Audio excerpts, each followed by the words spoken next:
Olá, nono ano, tudo bem? Bem-vindos à nossa aula de número 30, aula de genética, o final da apostila 2, capítulo novo, que eu acho que ninguém viu ainda, embora quem teve aula comigo no 8º ano já viu esse conteúdo, tá? Então aqui é um texto que está falando sobre semelhanças entre as gerações. Para quem não teve aula comigo, conceito, definição de espécies, está aqui em cima. Seres semelhantes entre si, capazes de se reproduzir e produzir descendentes férteis.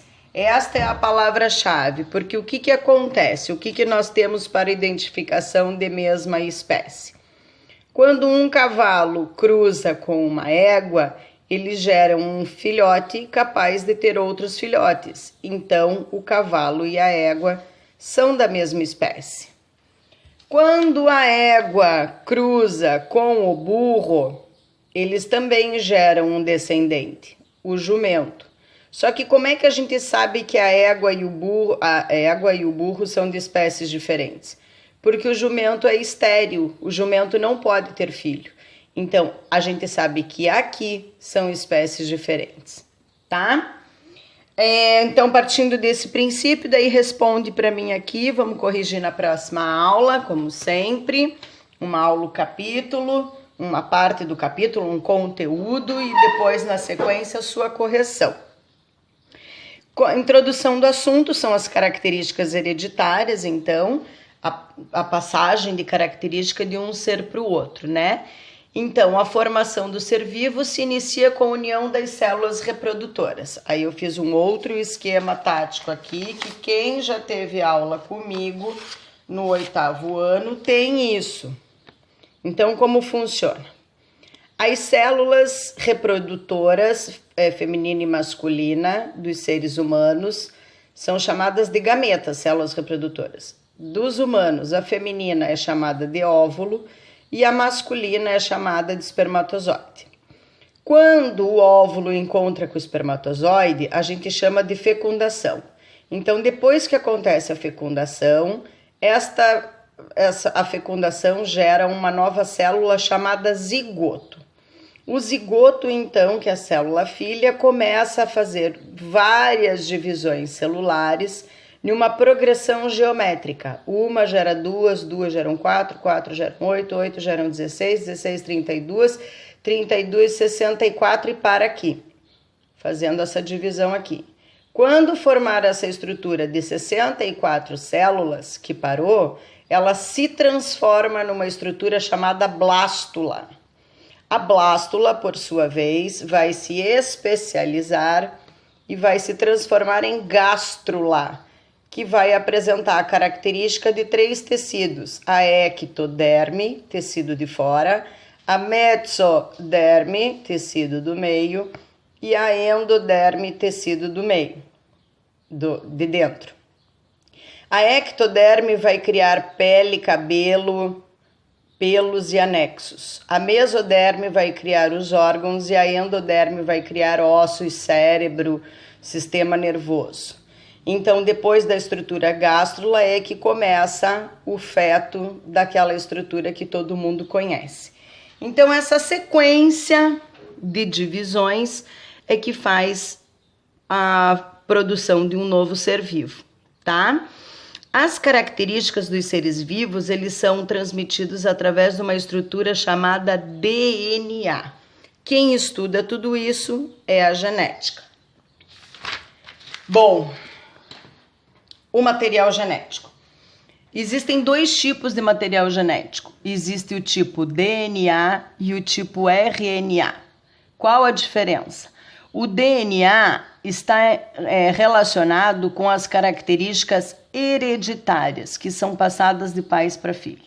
E o RNA, em alguns seres, também está relacionado com a transmissão de características, mas em outros ele está relacionado com a síntese de proteínas, tá? Então, o que significa DNA? Significa ácido desoxirribonucleico.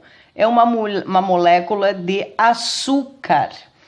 O DNA, ele é formado por várias partes menores que se unem numa dupla espiral, formada por essas ligações aqui no meio que fazem a espiral, que depois vocês vão ver na química do segundo grau para que serve. São pontes de hidrogênio.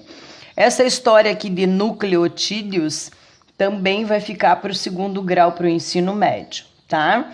O que tem que saber é que quando o DNA está numa dupla... Bom, lá no começo, núcleo da célula, que tem uma membrana como essa aqui do ovo, como é bom estar no laboratório de casa. O ovo é a célula reprodutora feminina das aves. Então aqui a gente consegue perceber a membrana, a presença da membrana celular, tá bom? Aí o que acontece? Tem uma membrana em volta no núcleo, chamada carioteca.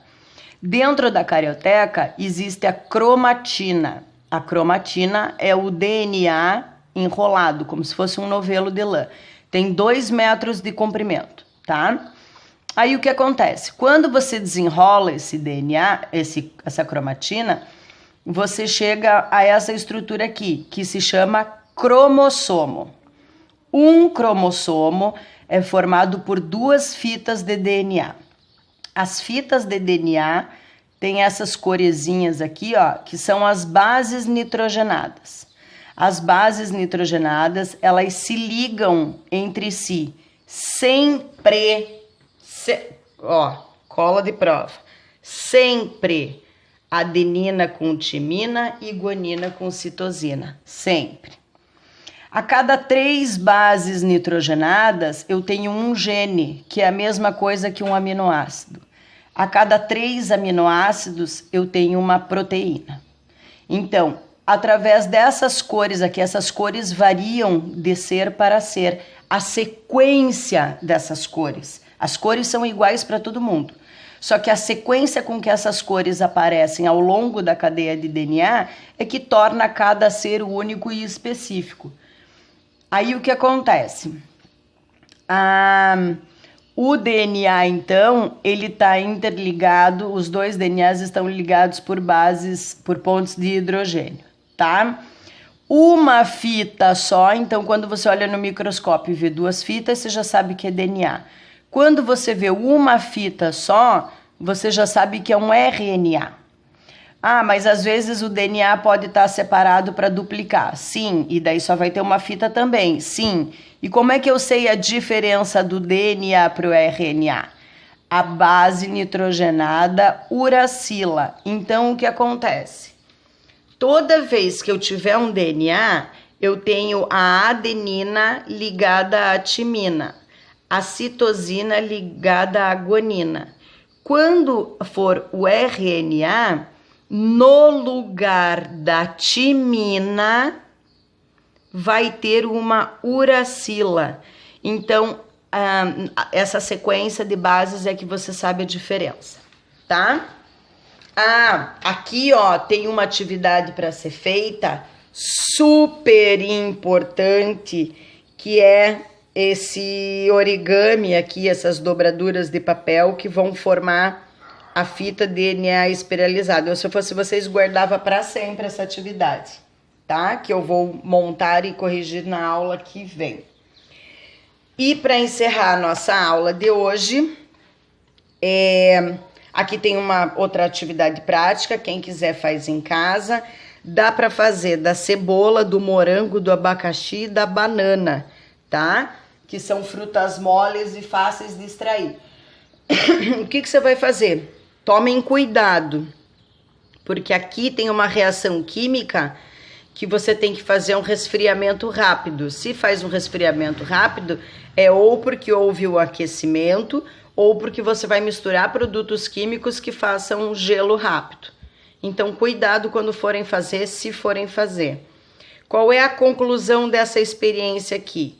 No final, você tem que ficar com o rosto bem próximo ao recipiente, e quando você for balançar o palito de madeira, para não ocorrer nenhuma outra reação química, você tem que prestar atenção nos fios de algodão bem fininhos que vão formar, tá bom? Um beijo, fiquem com Deus e até a próxima.